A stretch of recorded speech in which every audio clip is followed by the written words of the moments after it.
il y a plusieurs façons de comprendre la réussite. Certaines personnes, quand ils allaient à l'examen, aux examens, lui, le seul fait qu'on dit, ah, on a vu ton nom sur la liste, tu as réussi, il dit, ah, pour lui c'est la fête. Il va célébrer, il va danser, parce que le seul fait qu'il n'ait pas échoué à son examen. Est-ce qu'il y a des examens ici où on peut échouer et ne pas passer? Il y a des examens, non? Bon, je ne connais pas trop le système ici, mais d'où je viens, voilà, il y a un examen qu'on appelle le baccalauréat. Tous les candidats ils vont composer. Il y a certaines personnes, dès qu'ils savent que leur nom est déçu, ils ne vont même pas regarder est-ce qu'ils ont, c'est quoi la moyenne, c'est la joie. Parce que lui-même, il ne savait pas il n'était pas sûr qu'il allait voir son nom.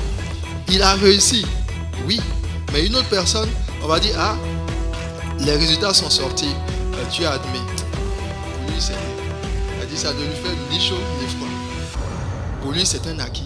Maintenant, quand il va aller voir le tableau d'affichage, il va voir que, ah, il a eu 17 avec mention. C'est là maintenant, on va voir le sourire. Alléluia. Donc, il a réussi. Tous les deux ont réussi. Mais il y a une personne qui, sa réussite était conditionnée. Il avait un but. Tout le monde peut réussir, mais la réussite n'est pas la même pour tout le monde. Alléluia. De la même façon, tu peux être en Dieu et tu vas obtenir des choses. Mais pour Dieu, tu n'as pas véritablement réussi. Tu es peut-être dans la moyenne. Est-ce que tu veux être dans la moyenne pour Dieu? Il a montré que la grandeur en Dieu, ce n'est pas une question de tyranniser. Ce n'est pas le fait d'être enflé parce que tu as un poste de directeur, de président, etc. Et c'est ça qui fait de toi une grande personne. Voilà. Et on dit, ah non, moi je suis quelqu'un dans la vie. Parce que tu as un poste élevé. Ça là, ça ne te fait pas devenir grand aux yeux de Dieu. Ce qui fait de toi une personne de valeur, c'est ta capacité à devenir un serviteur. Alléluia. Donc que le travail que tu as ne te séduise pas, que les richesses même que tu vas avoir ne te séduisent pas.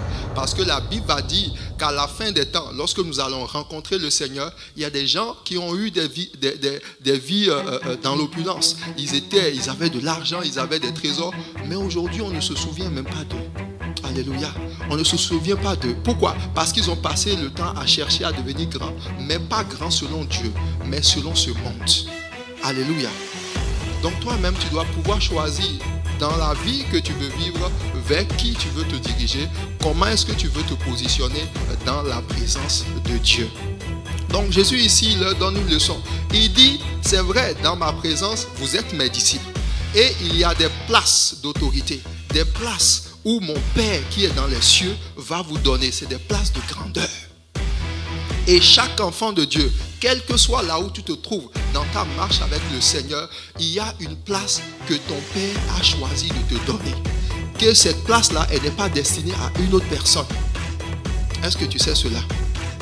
Alléluia. Donne un bon amen à Jésus. Et je vais te montrer qu'il faut que tu l'occupes. Il faut que tu l'aies.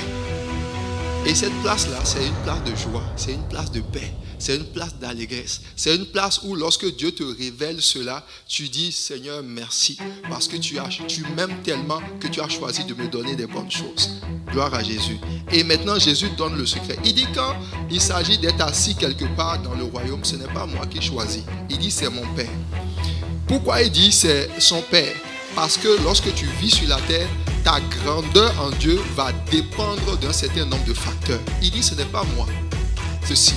Paul parle, il dit, j'ai combattu le bon combat. J'ai achevé quoi? La course. Maintenant, j'ai gardé la foi. Dis avec moi, j'ai gardé la foi. Et maintenant, il dit, désormais, la couronne de justice m'est réservée. Pourquoi il ajoute le désormais? Paul, nous savons qui est Paul. Paul était un disciple qui a donné sa vie à Jésus et il a commencé un travail en Christ. Le travail qu'il a commencé, c'était un travail apostolique. L'appel de Dieu sur la vie de Paul, c'était d'être apôtre. Mais quand il a commencé cela, malgré qu'il sait que Dieu l'a choisi pour être apôtre, il n'a pas fait cela quelque chose une gloire. Il dit non, non, non. Il faut que je combatte le bon combat, que j'achève la course et que je garde la foi. Et il dit, c'est alors que la couronne de justice va m'être réservée. Donc dans ta vie, il y a des choses qui sont des combats. Il y a des combats, lorsque tu les combats, Dieu te regarde et dit en fait, tu n'es même pas sur le chemin. Alléluia. Il y a des mauvais combats. Tu ne dois pas combattre le combat de ton voisin. Tu vas apprendre au travers de ce message-là qu'il y a des choses que Dieu a préparées pour toi. La Bible dit par exemple, concernant Lucifer, si vous allez lire Ézéchiel chapitre 28, la Bible dit qu'avant même qu'il ne soit créé, la Bible dit qu'il a été fait de pierres précieuses, de jaspe, de sardoine, de diamant, d'émeraude, de saphir. Et la Bible précise que avant même le jour qu'il ne soit créé, que les tambourins et les luttes que Dieu lui avait préparées avaient été mis à part. Ça signifie que quand Lucifer a été formé, les choses qui participaient à sa vie et à son œuvre avaient été déjà préparées. Est-ce que tu sais que sur ta vie, il y a des choses que Dieu a préparées? Des choses qui te concernent. Sur la terre, il n'y a pas deux personnes comme toi. C'est pour ça que tu ne dois pas être conduit dans la vie en fonction de ce que tu regardes autour de toi. Quand tu regardes ce que telle personne fait, on dit, ah, telle personne est en train de faire un commerce de poutine. Toi, tu dis, ah, c'est le commerce de poutine qui marche. Et tu te lances dans un restaurant de poutine.